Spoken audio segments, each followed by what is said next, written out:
Bienvenidos a un episodio más de Voces de Impacto. Hoy tenemos como protagonista en la palestra a alias Telín, el nombre que retumba en los pasillos del poder. Hay nombres que se pronuncian en voz baja, alias que atraviesan cárceles, hospitales y juzgados como si fueran humo.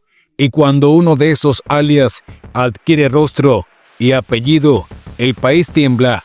Durante años, los ecuatorianos han aprendido a convivir con lo inaudito, escuchar nombres clave en medio de conspiraciones judiciales, expedientes secretos, audios filtrados y testimonios que parecen salidos de una serie de Netflix. Ya casi es parte del día a día, pero en este último capítulo del caso Metástasis, un apodo ha capturado la atención nacional: Tilín, un alias que, según las declaraciones del polémico Daniel Salcedo, correspondería nada menos que a Ferdinand Álvarez, político visible, expresidente de la Comisión de Fiscalización de la Asamblea y figura alineada anteriormente con el correísmo, pero que hoy ocupa las filas de ADN. En este episodio desenredaremos la madeja que une a alias Tilín con la red de corrupción judicial más grande de Ecuador. Escuchemos los ecos de las acusaciones lanzadas por Javier Jordán. Analicemos la estrategia política detrás de la defensa de Álvarez y, como siempre, ponemos sobre la mesa la pregunta esencial: o ante el operador oculto del sistema. Capítulo 1. El señalamiento. Todo comenzó con una comparecencia inesperada en una audiencia transmitida públicamente. Daniel Salcedo, implicado en una serie de escándalos durante la pandemia, apuntó con claridad: Tilín es Ferdinand Álvarez. Él fue quien coordinó contactos, ofrecía intermediarios y manejaba influencias. Las declaraciones fueron como una bomba. Álvarez, quien se encontraba en funciones como legislador, respondió con dureza, desmintiendo todo y afirmando que jamás ha usado un alias. Lo que parecía un exabrupto se transformó en una pieza central del caso Metástasis. Capítulo 2. El apodo. Curioso del caso es que Tilín no aparece en registros judiciales como identidad criminal.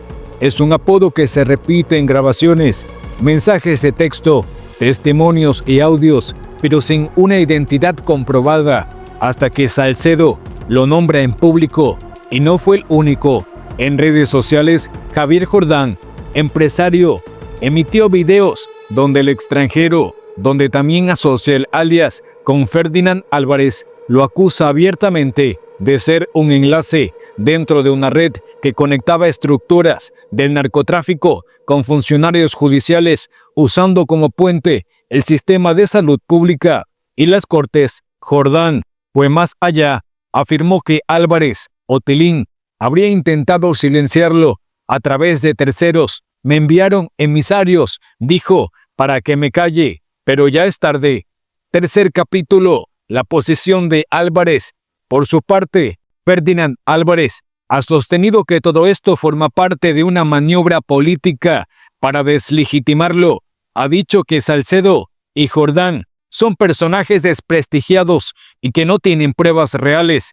Asegura que los testimonios están manipulados y que existe un interés político en debilitar a la revolución ciudadana, justo en un momento clave para el país. El que nada debe, nada teme, repite Álvarez, pero esas palabras se han convertido en un boomerang, porque ahora hay sectores que exigen que, si es cierto que no teme, permita una investigación profunda, sin escudos políticos.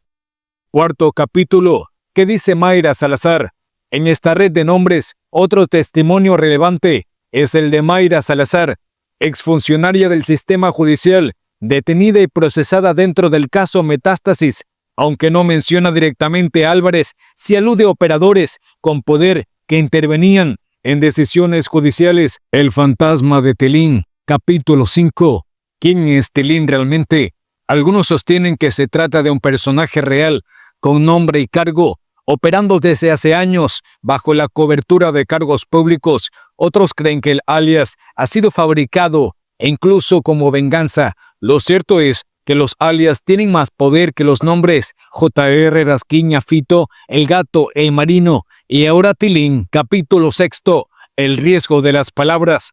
Uno de los elementos más complejos de este episodio es el uso de testimonios no corroborados como arma política. Los señalamientos de Salcedo y Jordán están llenos de intenciones cruzadas, conflictos de interés y vendetas, pero al mismo tiempo no pueden ser ignorados porque si son ciertos, implicarían que un legislador en funciones estaría vinculado directamente a una estructura narcojudicial de alcance nacional. Ecuador, buenas noches. Señor Álvarez, o alias Tilín, usted dice que el que nada debe, nada teme. Le tomo la palabra y le respondo con la misma firmeza.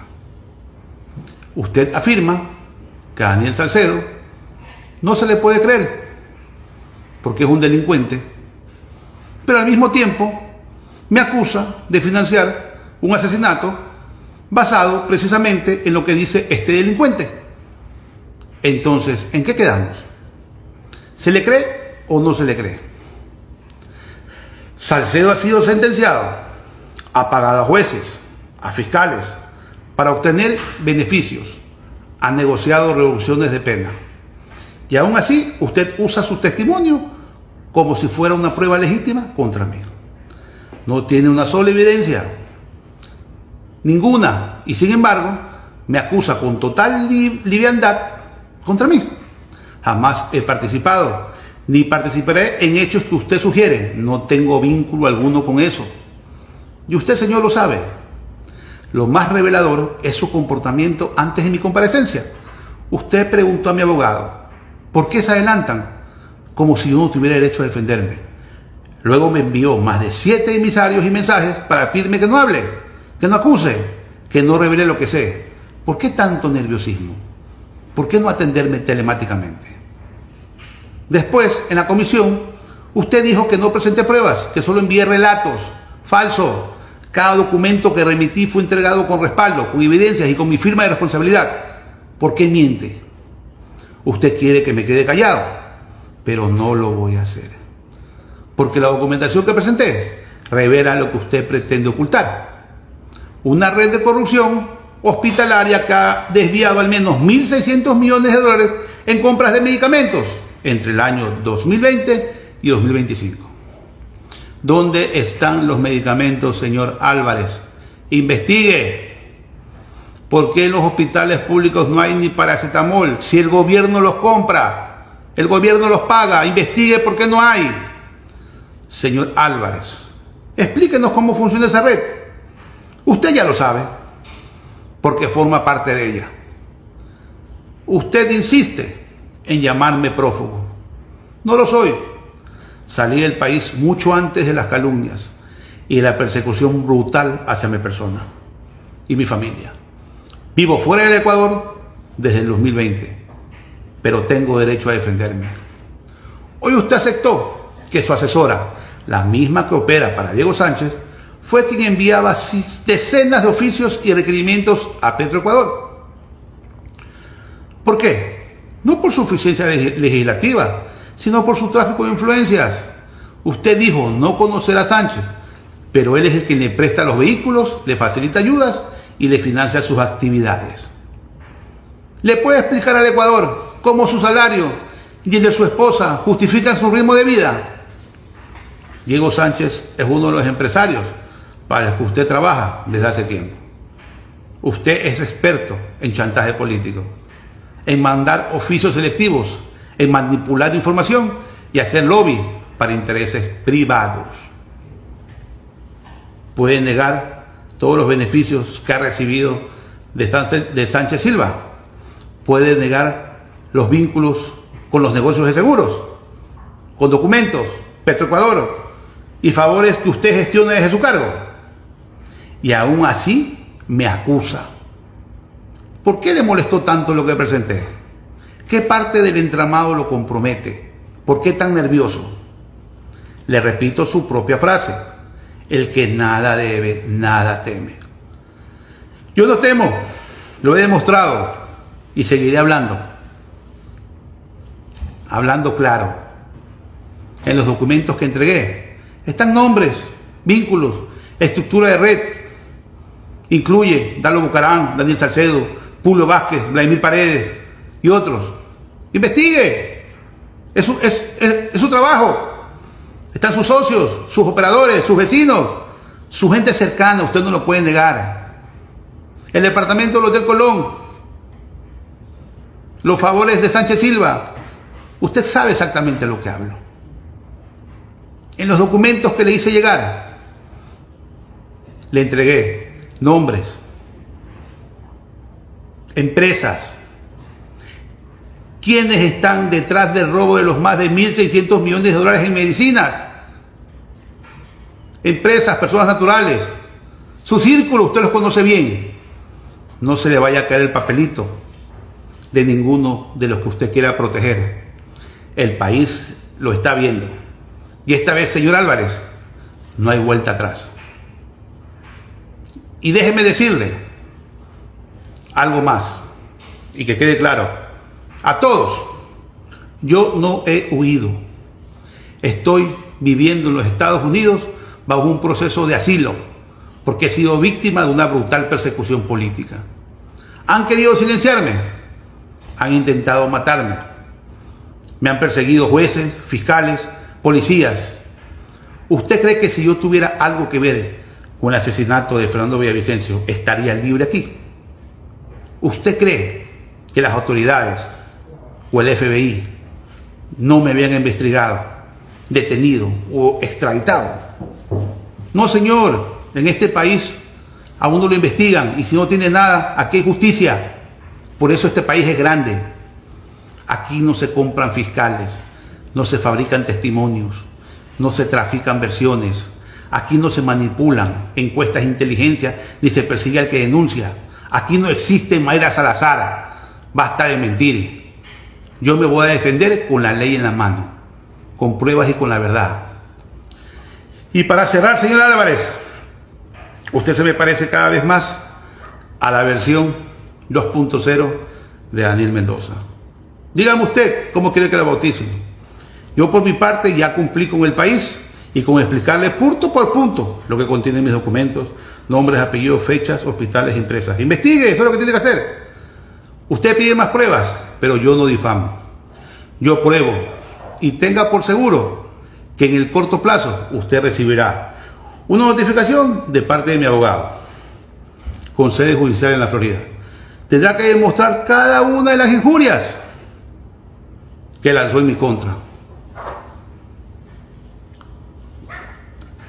Y no te olvides, Álvarez, que yo te compré el reloj. Quienes hoy están acusados de corrupción. ¿Y saben qué es lo más irónico? Que vino un sentenciado por más de 30 años a cárcel, señaló a varias personas, no entregó un solo documento. Y cuando ustedes se preguntan por qué yo cerré la sesión, porque yo no iba a permitir que sin entrega de documentos nosotros generemos cuestionamientos. Yo prudentemente dije, vamos a esperar los 10 días, veamos qué pruebas presento. Quien se sintió atacado, porque la conciencia seguramente le acusa, fue el señor Jordán. Empezó una campaña de difamaciones, a relatar novelas ahí y series en Netflix que ni él mismo se la cree, porque la miseria humana que lo acompaña es tal que no tiene más que dinero, recursos, no tiene más que dinero dentro de su miseria. Yo les digo, ¿alguien aquí hizo algún cuestionamiento? ¿Alguien aquí hizo una pregunta? Nadie. Porque teníamos que esperar responsablemente qué información iba a ser entregada por parte del señor Salcedo. Y dicho sea de paso, si esa información no iba a ser relevante, yo se lo iba a decir y se los iba a poner aquí encima de la mesa a ustedes. Y decirle, lo que el señor Salcedo dijo, por más que el señor Jordán sea un delincuente, lastimosamente no tiene respaldo, no tiene sustento. Y si lo hubiera tenido, también se lo hubiera dicho, que el señor Salcedo dijo que el señor Jordán fue quien lideraba la red de corrupción en los hospitales. ¿Por qué? Porque la compañía aquí era del señor Jordán, porque el señor Jordán participó acá. Eso es responsabilidad. Yo no les iba a decir a ustedes, sí, el señor Salcedo dijo que Jordán no es un delincuente, Jordán sí participó. No me compete. No les compete a ustedes tampoco.